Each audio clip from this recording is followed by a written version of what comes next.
History tells us a very clear story about how great empires die. It rarely involves massive armies or sudden wars. Instead, the civilizations that fail, the ones swallowed whole by the desert, are the ones that lose control of their water. Take the Indus Valley civilization. For centuries, they thrived in a highly fertile river basin, mastering complex irrigation and drainage. But when the rivers shifted course and their water disappeared, their entire society vanished with it. This diagram highlights the severe math we are currently fighting against. India holds 17% of the global population, yet we share barely 4% of the world's freshwater reserves. This line graph shows our annual per capita water availability since 1951. We started with 5,000 cubic meters of water per person, but today that number has plummeted to barely 1,500. By international standards, crossing that 1,700 threshold officially classifies us as a water-stressed nation. That decline is accelerating toward a breaking point. Government reports project that by the year 2030, just a few short years from now, 40% of India's population will lack access to drinking water. We are looking at a future where millions of people in major metros queue up on hot asphalt every single day, waiting for a ration that might never come. We are currently walking into a civilization-ending event. With less than a decade left to change course, our megacities are on the verge of becoming modern ruins. This diagram shows where India's freshwater actually goes. While most people associate water shortages with long showers or dripping taps, domestic usage accounts for only 10% of our consumption. A massive 70% of our freshwater is poured directly into agriculture. The way we water those crops is stunningly inefficient. The dominant method across Indian farms is flood irrigation. You just dump groundwater and entirely drown the field. Millions of liters evaporate or seep away before a plant ever touches them. And we are using that water on the wrong crops. Because of specific government pricing structures, historically drought-prone states like Maharashtra grow vast, thirsty fields of sugarcane. In fact, sugarcane alone drinks 10% of the entire nation's agricultural water budget. Farmers aren't doing this to be malicious. The system actively encourages it. Many states provide heavily subsidized or completely free electricity for agricultural pumps. When pumping costs nothing, there is absolutely zero financial incentive to measure your extraction, let alone conserve it.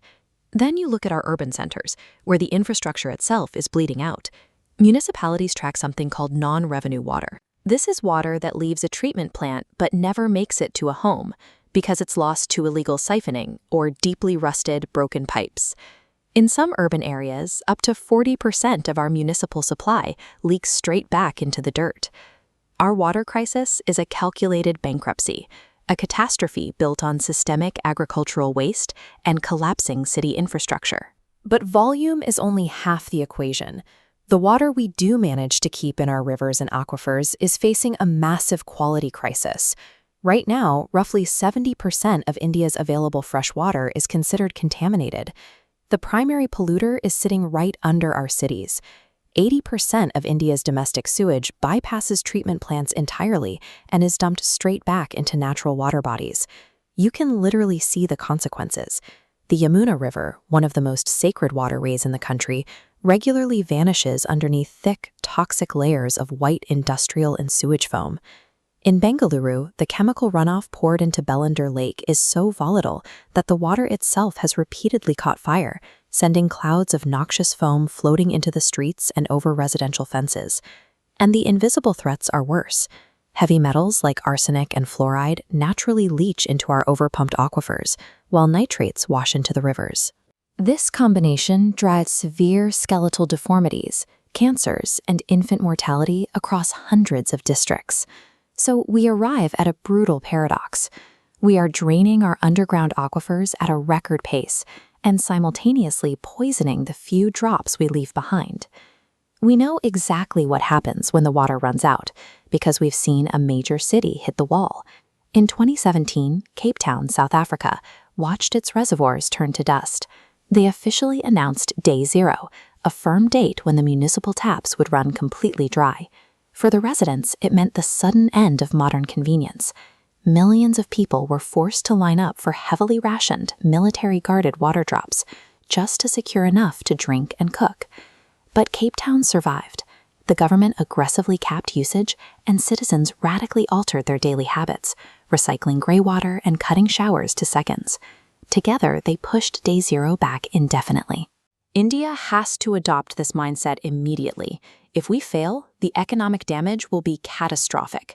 Estimates suggest that by 2050, severe water scarcity alone will slice a massive 6% off our total GDP. To prevent that, agriculture has to evolve.